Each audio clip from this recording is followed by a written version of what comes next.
Madrid, 1819. A 16-year-old princess sits alone in her wedding chamber, clutching a rosary. She knows nothing about what comes next. The door opens.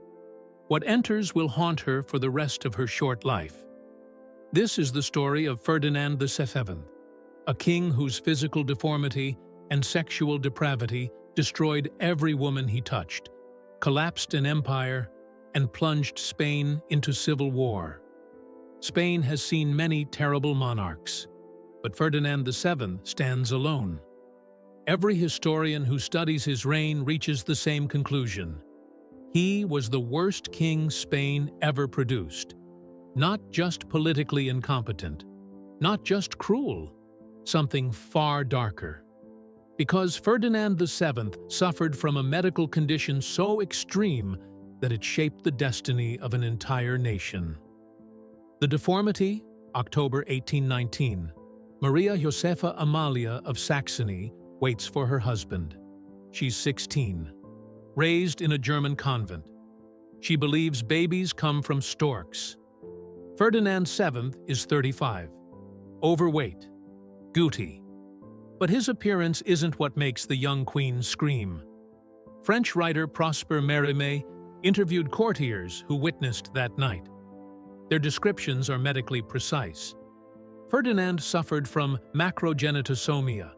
His genitals were grotesquely oversized and malformed. Thin as a wax taper at the base, Mérimée wrote.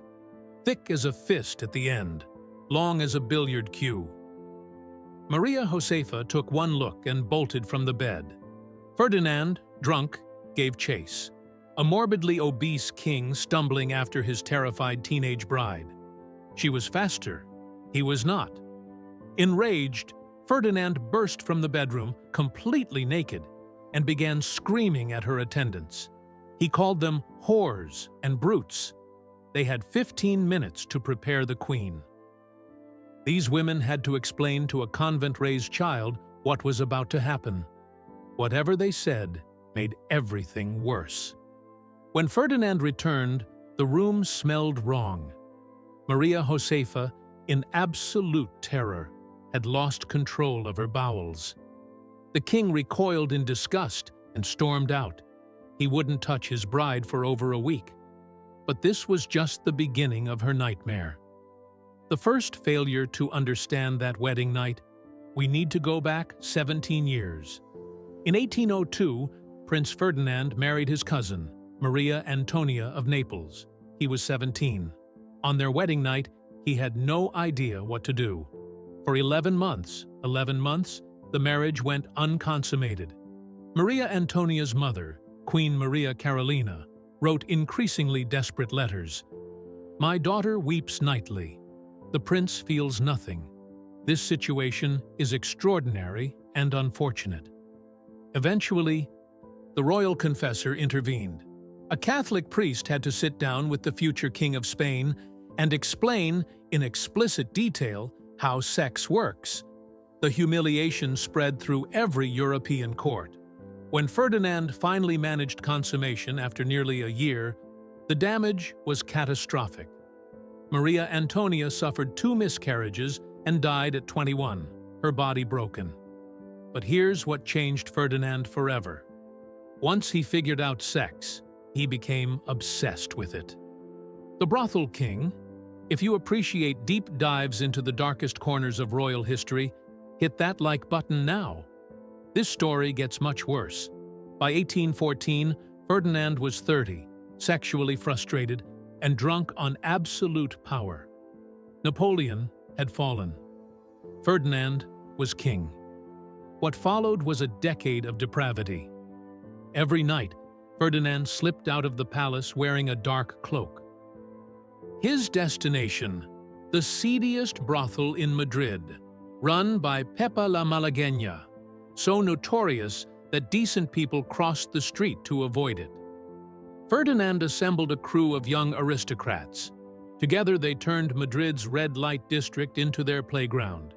The king, who had once been humiliated by his deformity, now turned it into a party trick. Multiple witnesses report the same scene. Ferdinand, drunk, would challenge his companions to measurement contests. He always won. His friends nicknamed him El Bien Dotado, the well-endowed one. But bragging wasn't enough. Ferdinand developed a fetish that reveals his true nature. In his own words, recorded by Count José María de Villalobos, "They leave my bed certain no other man can give them the pleasure I gave them. And do you know what I enjoy most? Collecting the rags stained with proof of their maidenhood." Let that sink in. The King of Spain collected blood-stained sheets from the virgins he deflowered. He kept them as trophies. This wasn't tradition. This was a personal obsession. While Spain lost its entire American empire, Ferdinand collected virgin blood. While liberal reformers were executed by the thousands, Ferdinand visited brothels. While the economy collapsed, Ferdinand ruined women and added to his collection. He was shopping for his next wife. The second victim.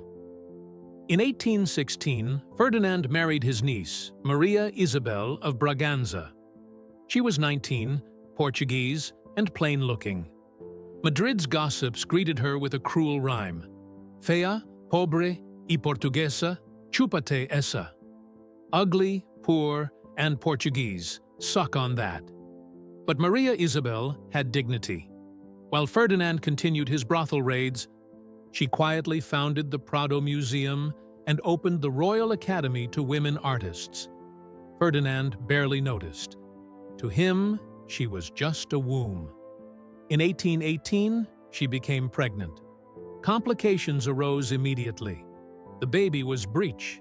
The queen was dying. Ferdinand gave the order without hesitation. Save the child. Cut her if you must. What happened next was witnessed by 12 people.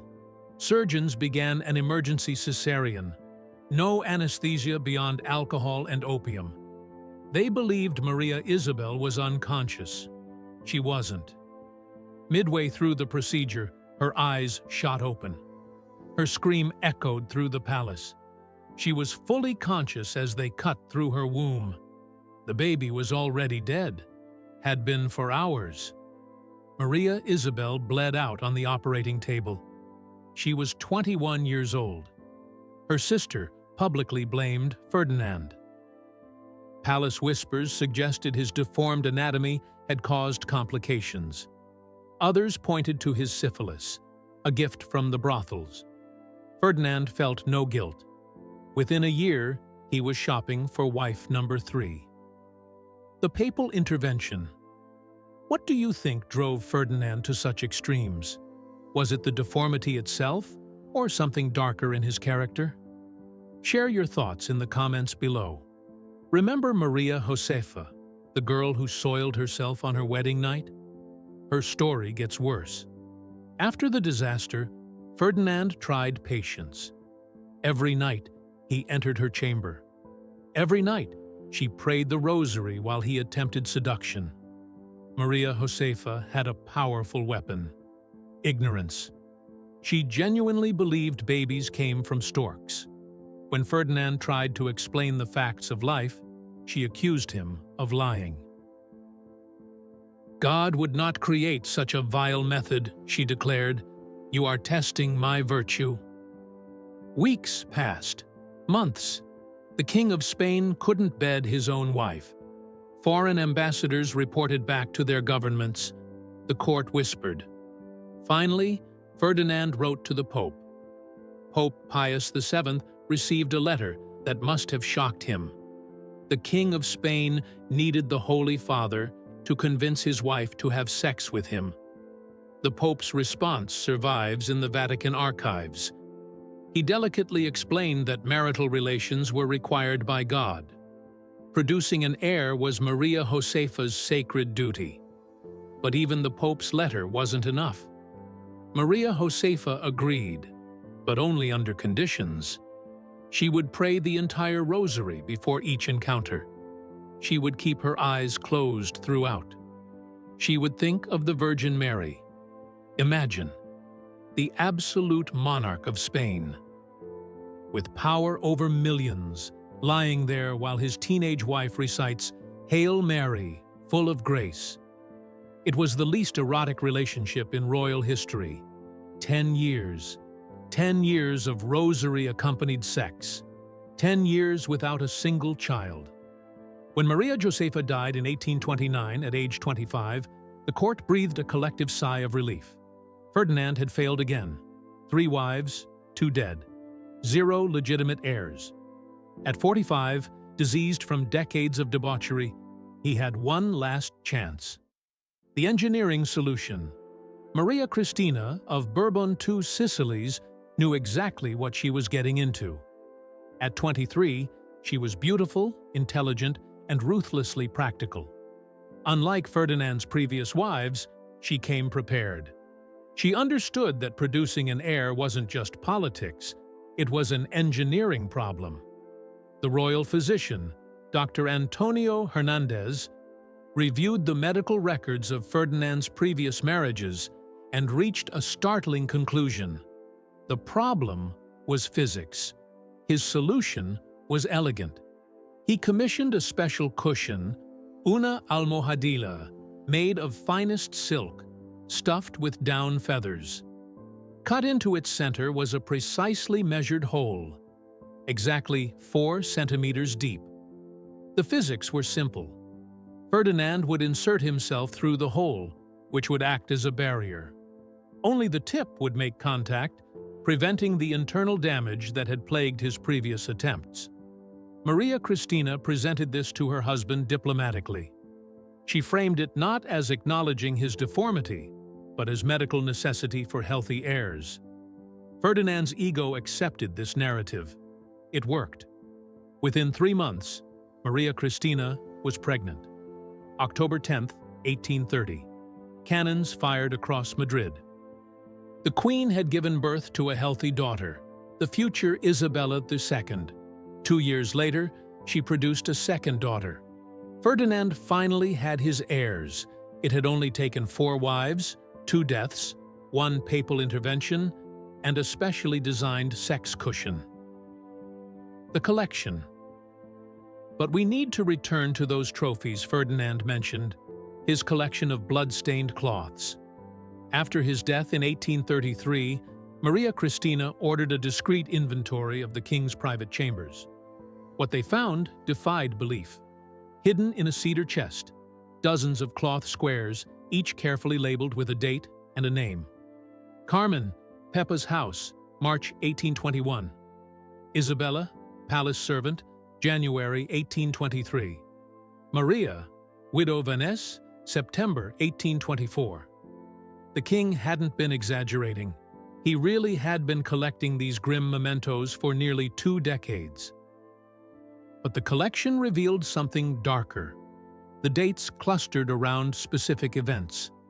After every political setback, after every liberal uprising he crushed, after every execution he ordered, Ferdinand would add multiple trophies in quick succession. Violence in the throne room led to violence in the bedroom. One entry stood out. Ana, 15 years, daughter of Colonel Bermudez, February 1823. Colonel Bermudez had been executed after a failed constitutional revolt. His daughter Ana came to the palace to beg for her father's life. She left with her father dead and her innocence destroyed, memorialized in Ferdinand's sick collection.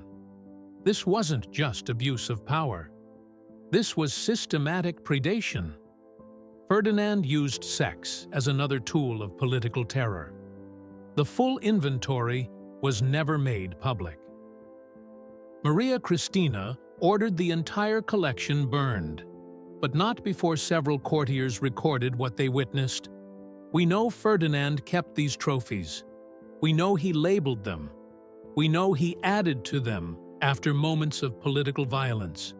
What we don't know is how many women suffered to build this grotesque museum. For every blood-stained trophy in that chest, how many women fought him off? How many escaped? How many were silenced? We'll never know. The legacy: Ferdinand VII died on September 29, 1833. Spain barely mourned. His own brother immediately declared war.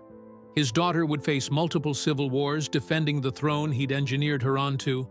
But Ferdinand's true legacy wasn't political. It was personal. He had transformed the Spanish monarchy from a sacred institution into a sordid joke. His daughter, Isabella II, inherited more than his throne. She inherited his sexual appetites. Her own scandalous affairs led to her overthrow in 1868. The Bourbon dynasty that Ferdinand had literally engineered into existence would be overthrown by his own bloodline's inherited depravity. Think about that cushion for a moment. A king so deformed that normal human reproduction required engineering intervention. A monarchy so desperate for heirs that it turned the royal bedroom into a medical procedure. That cushion represents everything wrong with Ferdinand's reign. Power corrupted to the point of physical deformity. Legitimacy so fragile it hung by a thread, or rather, by a carefully measured hole in a silk pillow. Perhaps the cruelest irony is this: Ferdinand VII wanted to be el deseado, the desired one. Instead, he became a cautionary tale. Historian Stanley Payne called him cowardly, selfish, grasping, suspicious, and vengeful. The Duke of Wellington observed he was the most contemptible of God's creatures. They're all correct, but they're also too kind. Because Ferdinand VII wasn't just a bad king. He was a predator with a crown. A man who turned his physical deformity into a weapon. A ruler who collected human suffering. His legacy is in the unnamed women in that burned collection. The servants who couldn't refuse. The virgins who became trophies. The wives who died or lived in terror. Ferdinand VII proved that monsters don't need to hide under beds or in dark forests. Sometimes they wear crowns and rule nations. And sometimes history remembers them for exactly what they were. If this deep dive into one of history's darkest monarchs shocked you, hit that like button and share this with anyone who thinks they know royal history. Subscribe for more documentary-style investigations into the figures history tried to forget. There are more monsters wearing crowns than you ever imagined. What should we investigate next? Drop your suggestions in the comments.